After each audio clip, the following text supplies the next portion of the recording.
On the illustrious but somewhat dubious campus of Arcturus College of Science and Shenanigans, one might expect to walk into a realm of organized academic pursuit. However, the science department was a different breed of circus, especially on a day when Inspector Maud Chopper paid a visit. Inspector Chopper was notorious, an ancient fortress of discontent who prowled the hallways with a perpetual scowl, looking like she'd suck the joy out of a red balloon. Dr. Crazy Ron was aware of her presence. The walls themselves seemed to ripple with her displeasure. Ron was well known throughout the faculty for his eccentric, often hazardous teaching methods that melded science with a flair for the outrageous. Today, though, he was nowhere to be seen, much to Paul's relief. Ron had barricaded himself inside the custodian's closet on the 5th floor, hoping to evade both the inspector and the reality of his latest science lab gone awry. "Ron!" he yelled, glancing over the chaos he created, a mishmash of bubbling beakers, neon-colored liquids, and an oversized plush dinosaur that somehow served as his lab assistant. "Where are the gummy worms, Ron?" He whacked the closet wall, as if scolding an invisible child. "Somewhere they shouldn't be." A muffled shout from behind the door answered him. He was getting too carried away, he thought. But a good science class should always include edible experiments, right? Ron tried to remember just what lesson he had planned that day. He chuckled, the sound bubbling from his throat like an errant lab experiment. Meanwhile, Lena paced outside the door of the closet, trying to calm her thoughts. She had found Ron hiding from Inspector Chopper and had convinced him that they were indeed running a science college and not an insane asylum. "Can you just keep it together?"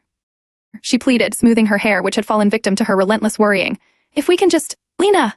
Ron shouted from within the closet, startling her. "Ron is ready to unleash chaos upon academia." "Shh! You'll draw her attention," Lena hissed, exaggeratedly looking down the hallway. If there was anyone who could dismantle the deluge of madness that was Arcturus, it was that grim-faced inspector. Somehow, she always knew where to look.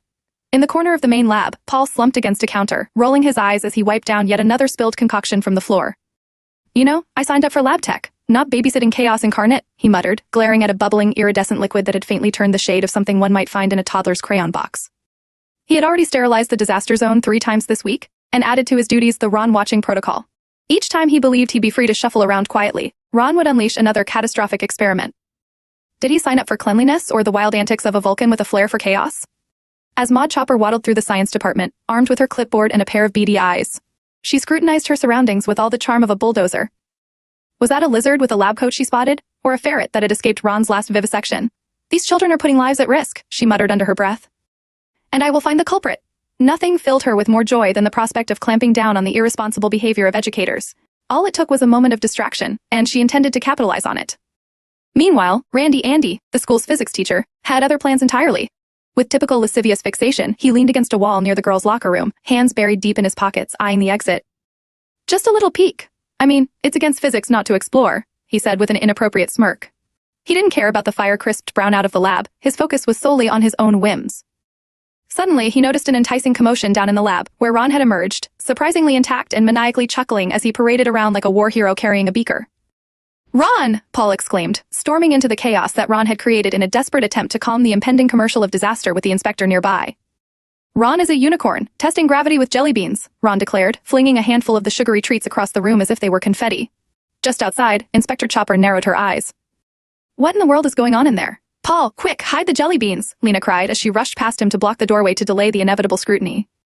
Paul, begrudgingly compliant, grabbed the bizarre assortment of treats mixed with luminescent liquids. "Yes, because throwing them around like a toddler is the best idea." He sneered as he quickly scrambled to make the mess less obvious. Just then, Randy Andy sidled up beside Paul. "I think her math is off, maybe if we measured with a steady hand." He winked too broadly for Paul's patience. "Hurry!"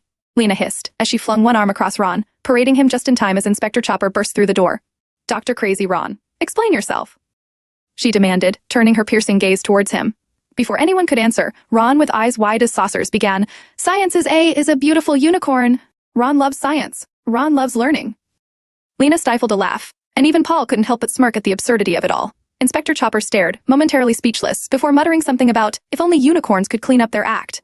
Storming out with her clipboard while Ron celebrated a victory in the only way he knew how, by flinging jelly beans at the ceiling. And in that moment, as chaos danced across the lab, perhaps Arcturus College was exactly where it was meant to be, a haven for misfit scientists unrestrained by the norms of reality. On the